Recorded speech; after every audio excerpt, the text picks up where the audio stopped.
What's good, YouTube? Welcome back to the channel. My name is Josh and you can call me JD, and in this video we're talking about a sneaker that I have been looking forward to for a really long time. These sneakers have retroed for the first time ever and I have them in my hands right here. I will be reviewing the Jordan 1 Neutral Gray 85.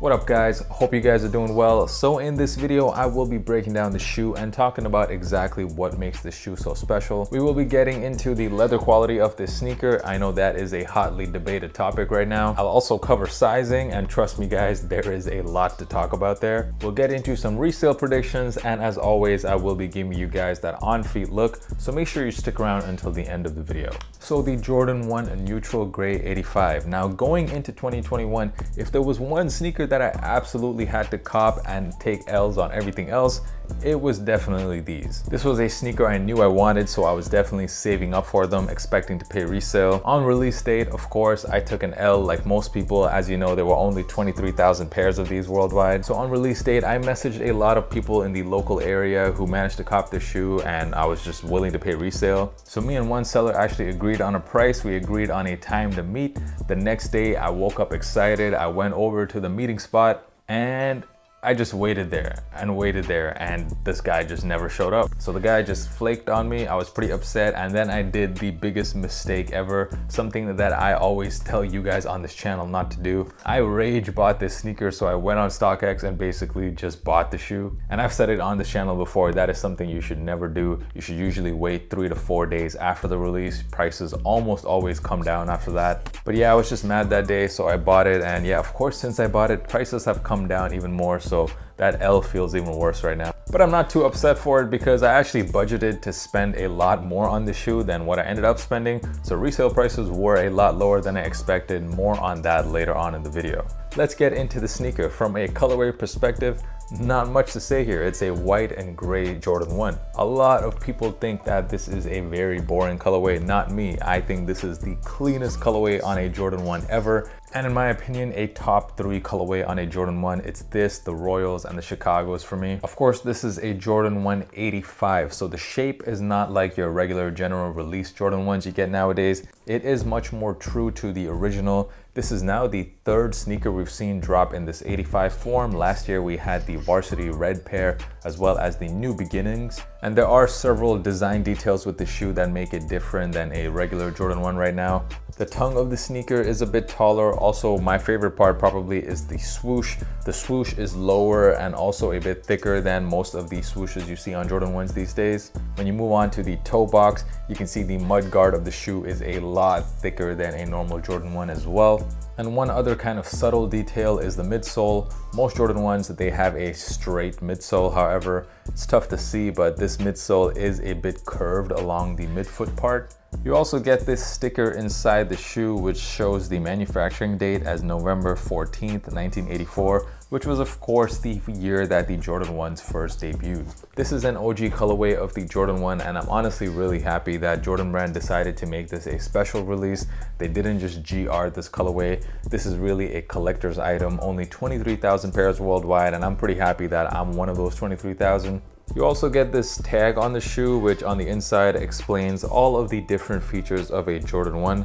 I actually think this is a really cool feature that they should probably put on most Jordan 1s. Moving on to the leather. So from what I've heard online, most of the reviews I've watched, people are trashing this leather. And I'm sorry to say guys, but if you thought this leather was bad, you're just flat out wrong. Yeah, the leather is stiff, but that is because they've used a much thicker cut of leather on the shoe. A friend of mine, shout out Massimo, he is a huge collector of Jordan 1s. He even owns some 85 pairs in his collection. And he told me the leather on not just this pair, but also the varsity reds that dropped last year, He told me that the leather on these pairs are the best he has seen since basically the Fragment ones. And I do trust the opinion of a guy like that compared to people who just started collecting Jordan 1s a few years ago.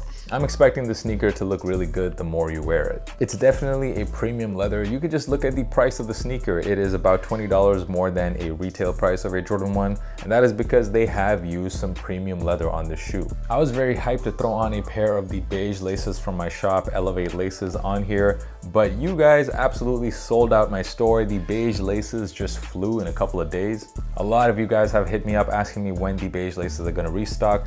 They will be restocking hopefully by the end of next week. And not only that, guys, there's going to be a lot of colors dropping next week on Elevate Laces. Make sure you're following the Instagram page. It is at elevate_laces. All right, let's get into sizing. So I bought this pair in my true size, a US 11. That's what I wear on every Jordan 1. And I gotta say, the first time I wore this pair, it was absolutely excruciating. 5 minutes wearing these shoes needed 5 hours of foot massages. And that is because around this midfoot area, the leather is so thick that it really hurts your feet. So I had to look for ways to kind of loosen up the leather as fast as possible. And one technique that I found that does work pretty well so far for me is, okay, so you gotta wear double socks, then you grab a hair dryer, you put it on high heat, you kind of blow the hair dryer on the inside of the shoe as well as around this midfoot area for about a minute or so.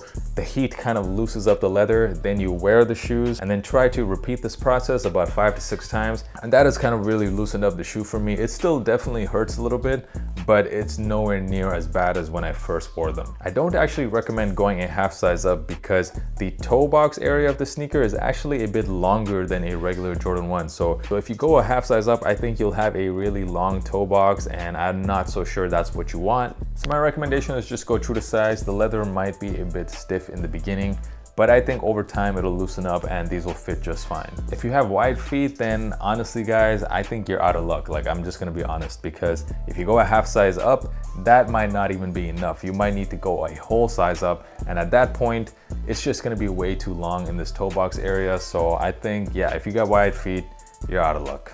All right, let's get into resale. Before I do that, make sure you guys are already subscribed to the channel. 40K is looking very, very close. I'm hoping to hit that next month. So thank you guys for all the support. Make sure you're subscribed if you haven't already done so. So let's talk about resale. Currently, resale prices are not as high as I expected considering how limited this shoe is.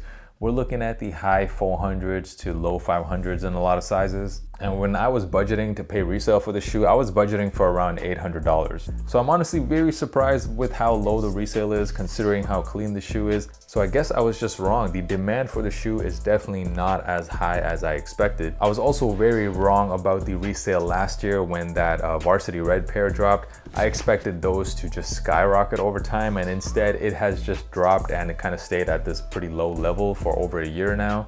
I still don't know why that happened with the Varsity Reds. Let me know down in the comments, why do you guys think the resale on the Varsity Red, a super limited sneaker with a pretty good colorway, why hasn't that resale gone up over time? Let me know what you guys think. With this colorway, I'm actually gonna say hold them because we're going to be going into the summertime right now. This colorway is super, super clean. I'm gonna predict that by the end of the year, the prices on these will be around 600 to 700. That might not even be worth holding on to for a lot of people. So if you just need the money right now, you can go ahead and sell right now. I do think, however, that these are gonna go up. This is an OG colorway too. So the Varsity Reds were not an OG colorway.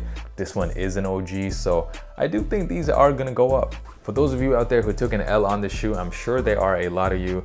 Honestly, guys, just buy them right now. Like, did you expect the resale to be this low? I know I definitely didn't. I mean, under 500 for this pair, I'm thinking that's a great, great bargain. All right, let's wrap this up. What are my final thoughts? Are these a cop or a drop?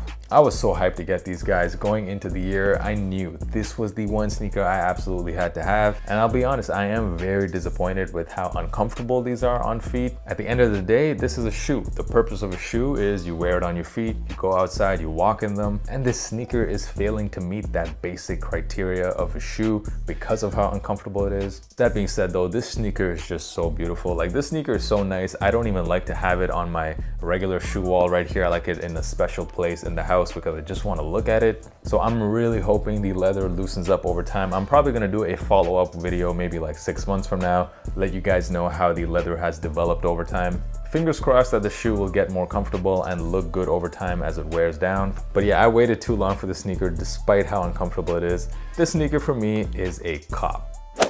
If you haven't already done so, make sure you follow your boy on IG. The handle is right here. It is at JDKick6. The on-feed portion of the video dropping right now. Thank you guys once again for all of the support on the channel and for watching this video.